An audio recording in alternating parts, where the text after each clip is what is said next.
On the ground in Iowa, it's the final push before Monday's Democratic caucuses.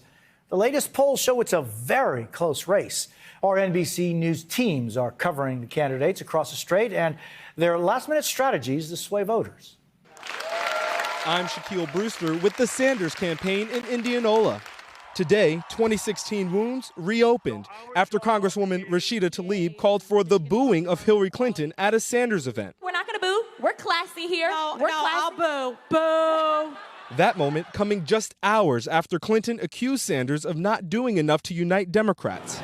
But most who came out today weren't even aware of the controversy. Their main focus is making sure it's Senator Sanders who takes on Donald Trump. Our campaign is the campaign of energy. I'm Mike Memley with the Biden campaign in North Liberty. I'm excited to be here. For the former vice president, his closing pitch tonight comes down to this.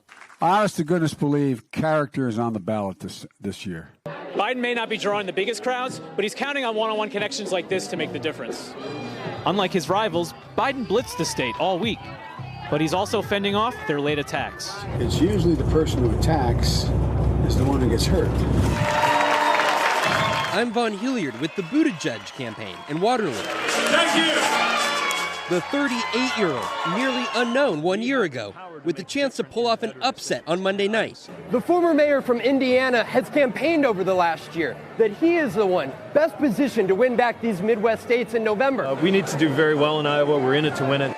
Senator Amy Klobuchar from neighboring Minnesota is also campaigning as the candidate best to win the Midwest. But in the general election, we will win that Iowa Senate seat, and we will win the presidency.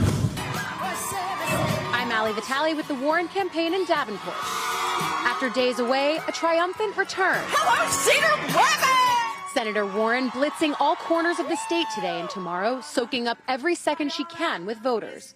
Closing with a message of fight, plans, and perhaps most important to Democratic voters, unity.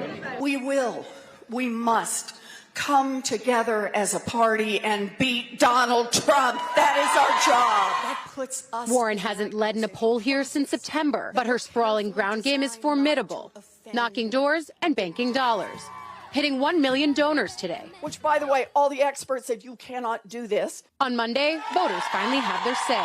Hey, NBC News fans, thanks for checking out our YouTube channel. Subscribe by clicking on that button down here and click on any of the videos over here to watch the latest interviews, show highlights, and digital exclusives. Thanks for watching.